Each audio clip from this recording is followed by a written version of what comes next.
Yan. Sa magandang araw po mga ka-hybrid. Ito na po yung aming tanim SL39. Galing po sa SL Agritech. Galing po ito sa Department of Agriculture, DA. Yan, wala pong bayad. Ito na po yung aming punla. Day 4 mga ka-hybrid, possible. Na-timingan namin yung bagyo. So medyo late na kami nagpunla ng aming pagtatanim. Yan, at kasi may mga nakarang bagyo, iba na na wash out yung kanilang punla. So ngayon na timingan namin, sakto, walang sira. Hindi naapektuhan yung kahapon nakaraan, nalakas din ang ulan. So hindi naman tingnan natin yung pagkakatubo nung galing po sa DA itong aming tanim na SL39. Yan po mga hybrid.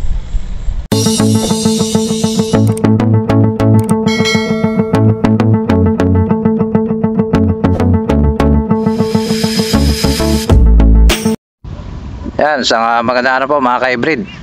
At Lakbay Farm Vlog nagbabalik muli sa aking YouTube channel. At kung bago ka lang sa aking YouTube channel, huwag mo kalimutang mag-subscribe, hit na rin po ang notification bell para lagi kang updated sa mga bagong uploads at mga videos natin. For today's video mga ka-hybrid, tingnan natin to yung seed germination ng ating pagkakatubo. Itong galing po sa DA. Itong tanim po namin na SL39 ng SL Agritech. Ayan po mga ka-hybrid, so you can see, medyo madilim. Ayan, medyo madilim. Ayan. So ayun, yung solar water pump, ayan yung construction solar power pump, yan, division service area. So yan, dito tayo ngayon sa aming tanim ngayon. Ayan, tingnan natin yung pagkakatubo.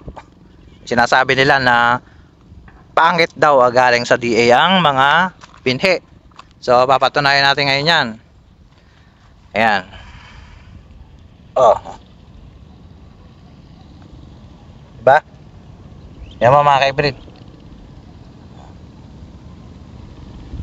Ha? Ayan o. Dumaan na yung bagyo, yung malakas na ulan. Pero siyempre, utak tayo, kailangan nating gumawa ng alulod, daanan ng tubig. Ayan, para hindi mababad masyado sa tubig, no? Para yung sikat ng araw, maganda yung development ng kanyang pagkakatubo. Ayan, no? So you can see, galing po ng DA mga ka-hybrid, oh. Ayan. Napakaganda po ng tubo. So hindi masyado makapal. Yan, nipisan nyo lang mga ka-hybrid ng kayo po magsasabog. Nipisan nyo lang. Ayan o. Oh, ganda, di ba?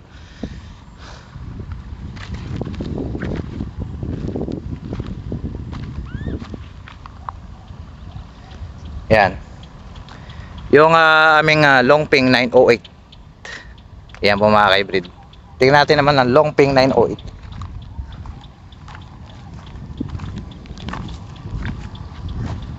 Ito ay day 4 mga ka-hybrid, day 4. Ganda. Oh.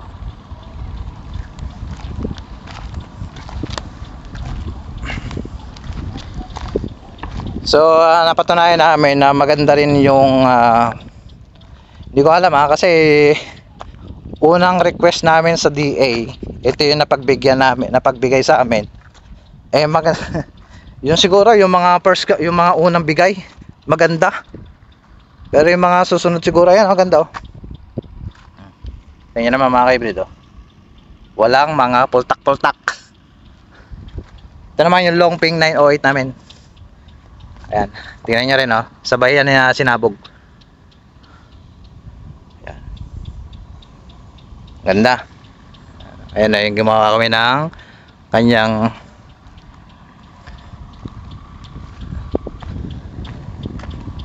kasi maraming tubig yan kanina.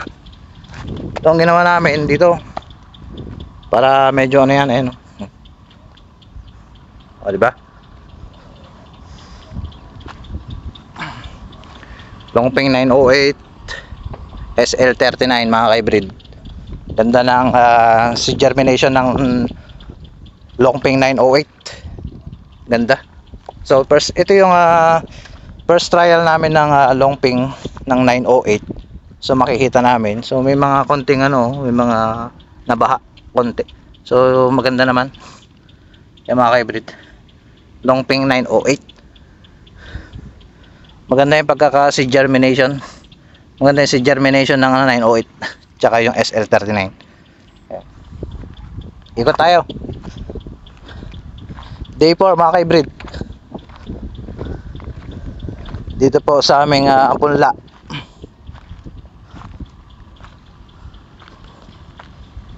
Medyo maputik dito sa daan na to. Yan. Oops. Dahan-dahan tayo. Ayan o. Oh.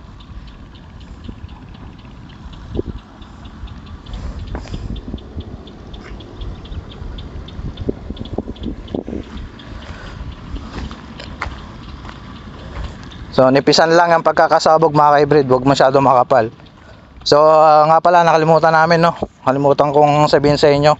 Kami po ay gumamit ng molasses para po dito sa ito siya, molasses para sa punlaan sa mga lupa para mas malambot yung lupa imbes na instead of bioenzyme ginamit namin dito yung molasses. Bumili ka lang sa Shopee 1 can ng sardinas, tapos kada knapsack sprayer 16 liters. So yan. So dito nag-spray na rin kami rito. Hindi siya bioenzyme, molasses lang. So yun, yung nag-spray din kami doon, molasses. Ayan. Pero pinaka-importante diyan dito sa may punlaan, mag-spray kayo, molasses. Kasi medyo may kamahalan ng bioenzyme. Okay naman na molasses, malambot. Malambot yung kanyang lupa. Ayan o. Ayan siya o. Medyo may green pa. Ayan. Maganda siya mga ka-hybrid. Malambot. Ayan. So mag-spray ulit kami ng molasses dyan. Para mas maganda yung lambot. Masama lahat yung mada mo. Ayan. So yun na po mga ka-hybrid. Update dito sa aming pula. SL39 at saka yung Longping 908. Yan po mga ka-hybrid. So mag-ingat po tayo.